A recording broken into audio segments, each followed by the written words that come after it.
adalah amalan sangat penting untuk dilakukan, baik di masjid bersama jemaah maupun di rumah bersama keluarga. Masya Allah. Hal ini disebabkan karena takdir adalah salah satu amal yang hidup Ustaz, situ Ustaz.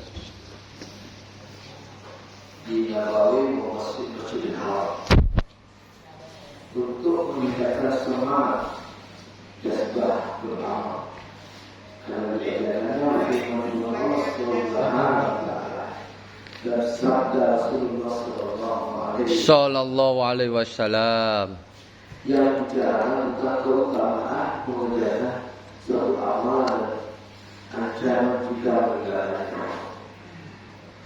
Apabila takdir maka adalah satu mendapatkan sakinah ketenangan jiwa dan qalbi. Dicucuri dengan Allah SWT. Ketiga, dikerumuni para malaikat. Masya Allah. Dibanggakan Allah Subhanahu wa taala di hadapan majelis para malaikat. Dalam semua hadis disebutkan yang artinya dari Abu Hurairah bahwa Rasulullah SAW tidak berkumpul suatu kaum dalam satu rumah dari rumah Allah. Mereka membaca kitab Allah, saling mengajarkannya sesama mereka, kecuali turunkan kepada mereka sakinah rahmat menyertai mereka. Para malaikat menghubungi mereka dan Allah akan menyebut mereka di dalam mereka yang ada di sisinya.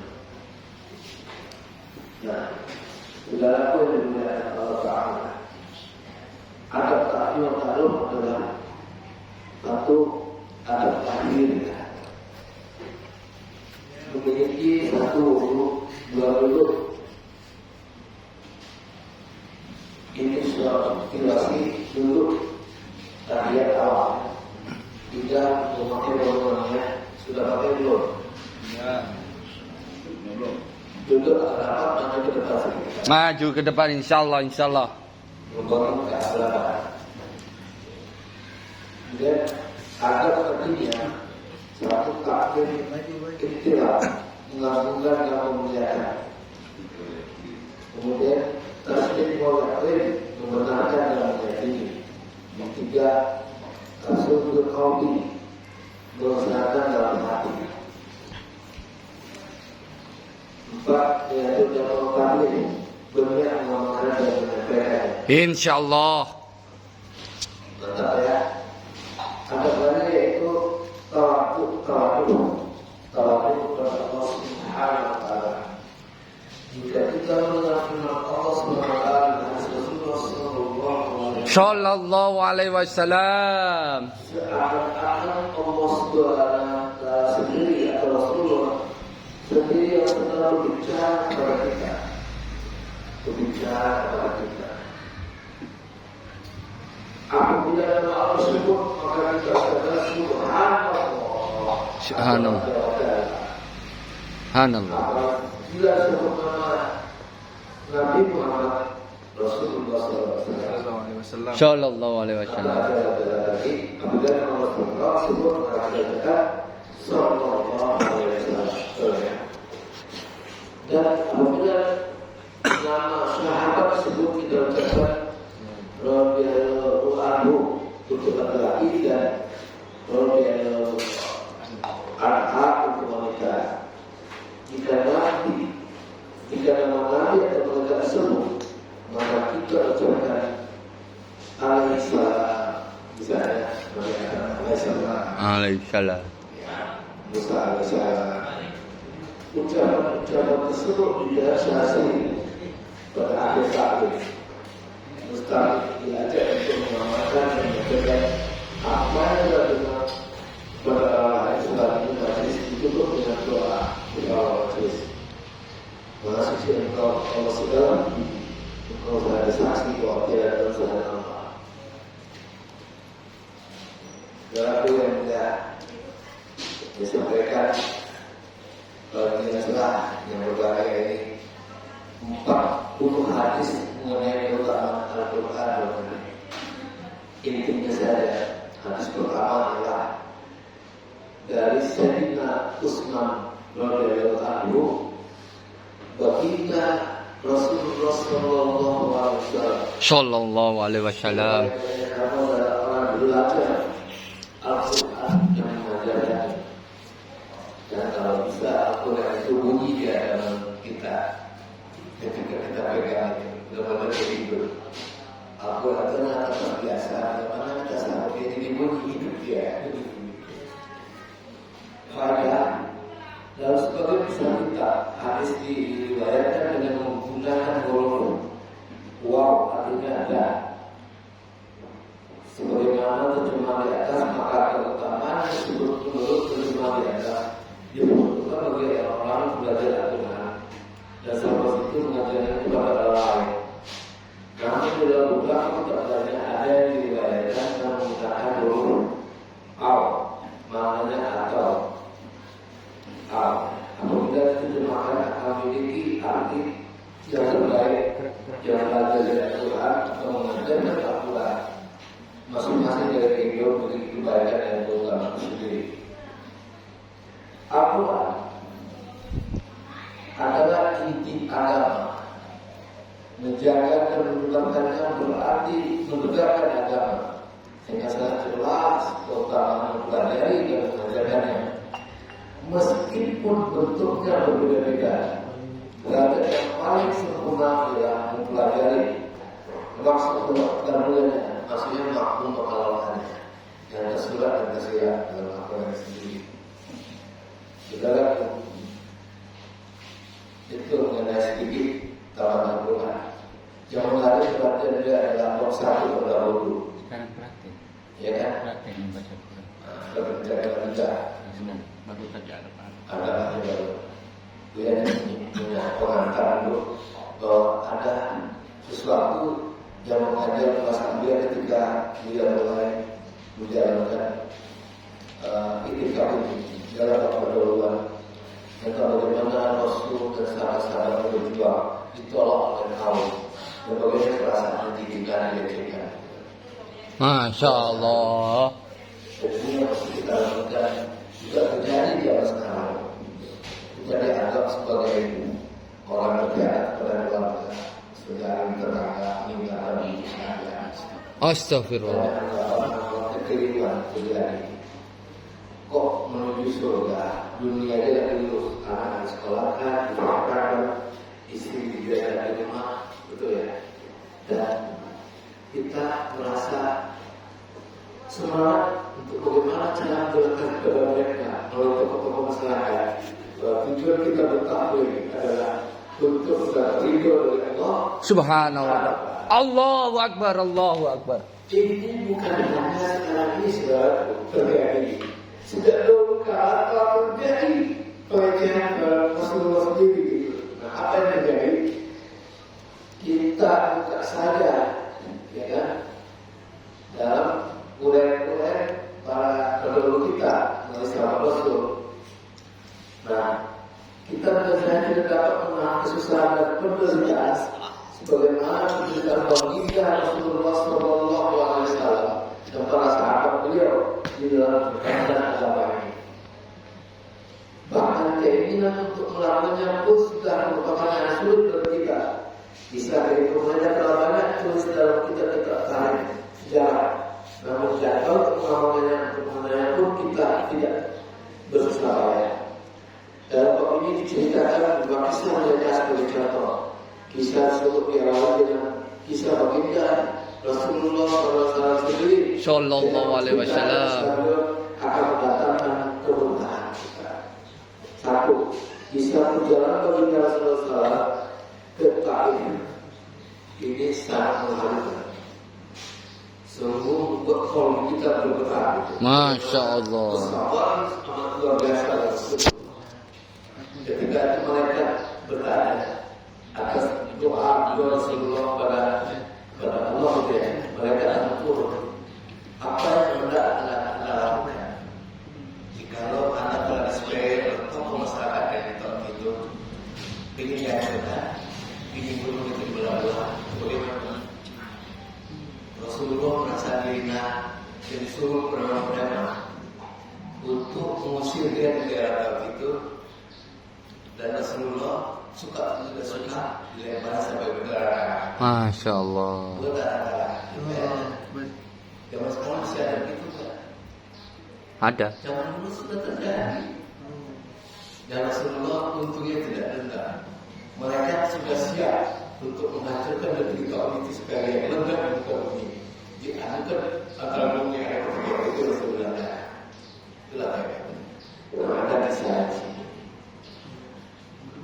Selama sebentar sejak masa Rasulullah dan juga Muhammad Sallallahu alaihi wasallam. Ajaran Islam dan mengusahakan kita yang tetap berbaikat kaumnya di Mekah. Namun kebanyakan orang Mekah selalu menyakiti, memperolok-olok dan berbuat semena-mena berbeda Nabi Sallallahu Alaihi Wasallam. Sallallahu alaihi wasallam. Kalau para sahabat mencari kelompok kecil yang sudah masuk Islam, beberapa orang selalu membantu beliau kalau belum masuk Islam. Itulah adalah bagian kecil dari Nabi Muhammad kita. Para baginda Nabi Sallallahu Alaihi Wasallam, Abu Talib termasuk orang yang baik hatinya. Meskipun belum masuk Islam, dia selalu membantu baginda Nabi Sallallahu Alaihi Wasallam dan selalu betul dan juga selalu support Nabi. Baginda Rasulullah pergi ke Taif yang dijamin kabinet fakir yang berjumlah besar dengan harapan apabila kabinet tersebut masuk Islam, kaum muslimin akan terbebas dari berbagai penderitaan dan perbuatan demokrasi penyebaran negara. Apa yang terjadi sudah dengan Allah Taala. Tibanya juga Baginda Rasulullah asli.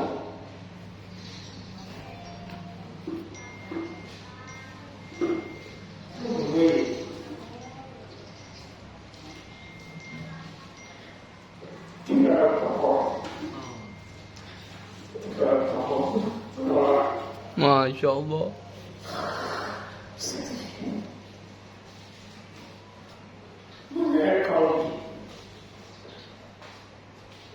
Sebelum kita akan diterima dan ditolak. Berarti yang baru berbeda hati berdoa. Allah. Zaman sekarang, bagaimana caranya kita melumpuhkan musuh-musuh itu? Ternyata kelompok yang tadi itu sebutkan, dia telah diladuki oleh yang namanya jin. Bahwa dia telah dipengaruhi oleh syaitan agar tidak menerima putusan Allah dan dia tidak percaya. Dianggap Rasulullah itu Allah gila aja. Nah, bayangkan ketika itu bagaimana Rasulullah kecewanya ketika itu, tapi tidak menunjukkan kekecewaan pada malaikat kalau ditanya. Dia mengatakan hasil kepada Allah. Karena ittaqullah hadap waqal masrul naisa wa badal. Nanti ada kalau dengan orang beraniaya karena dia dengan Allah dan dia bisa. Masya Allah.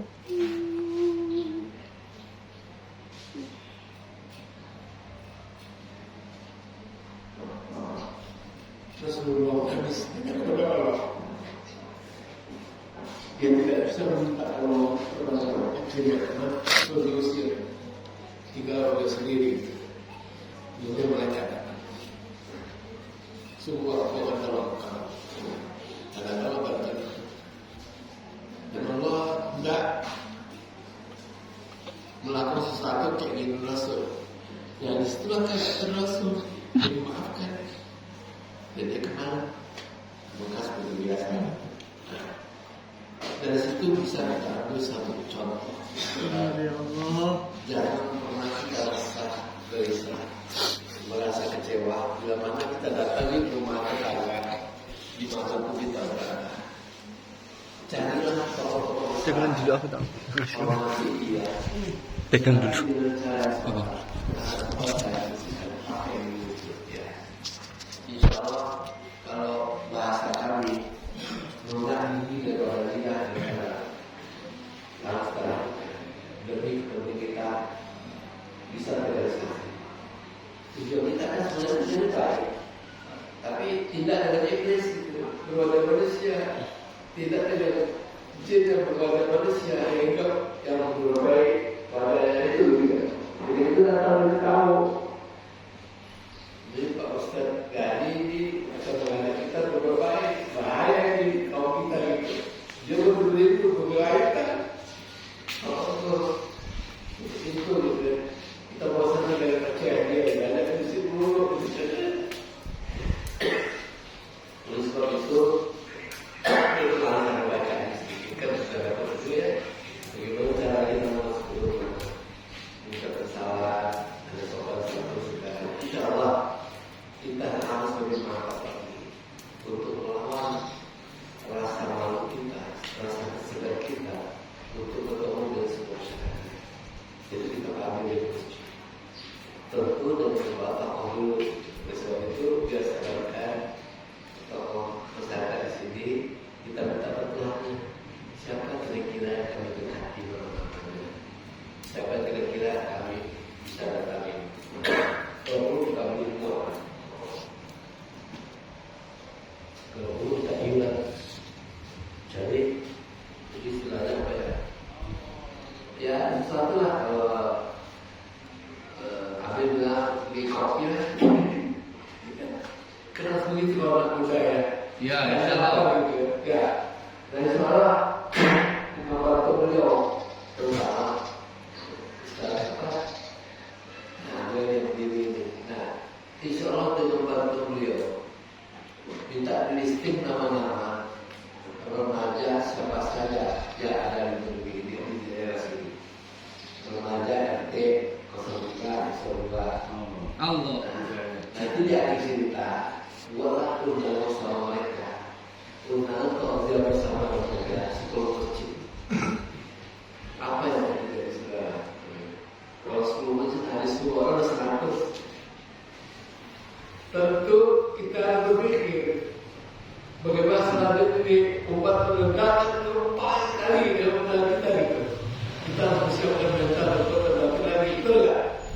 Jadi beliau ini kita datang ini cara kita assalamualaikum waalaikumsalam dengan satu ya. Jadi kita jadi semangat. Ya saya bertausiah jadi satu tidak. Saya cuma keluar satu. Iya Pak Haji saya ada pengaku ini gitu. Takut saya menghina gitu. Tapi saya menjadi ketika dia sampai gitu.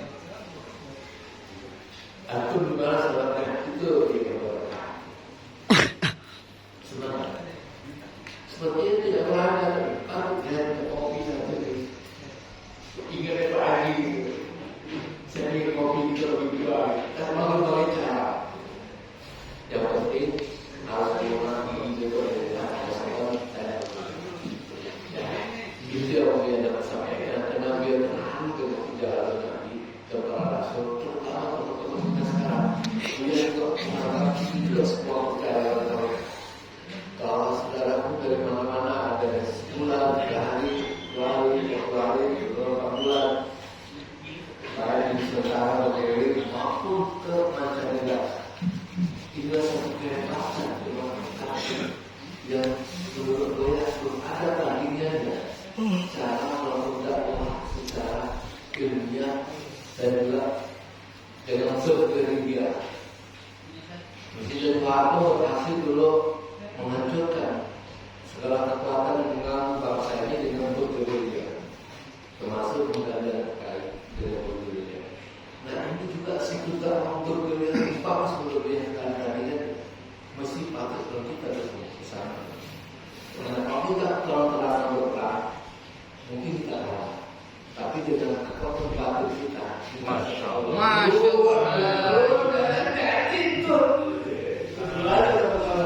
mengalir kekuatan, mengasah kopi, lebih dalam lagi, lebih semangat lagi, gitu ya. Ini adalah saudaraku, adalah benih-benih generasi pengganti kita yang akan berada di depan sebagai level. Ya, karena kita punya tanggung jawab mencerdaskan anak bangsa, keluarga, terutama tetangga kita, sahabat kita, dan bangsa Indonesia.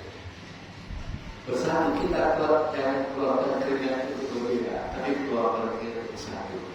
Wabillahi taufiq wal hidayah. Assalamualaikum warahmatullahi wabarakatuh. Waalaikumsalam.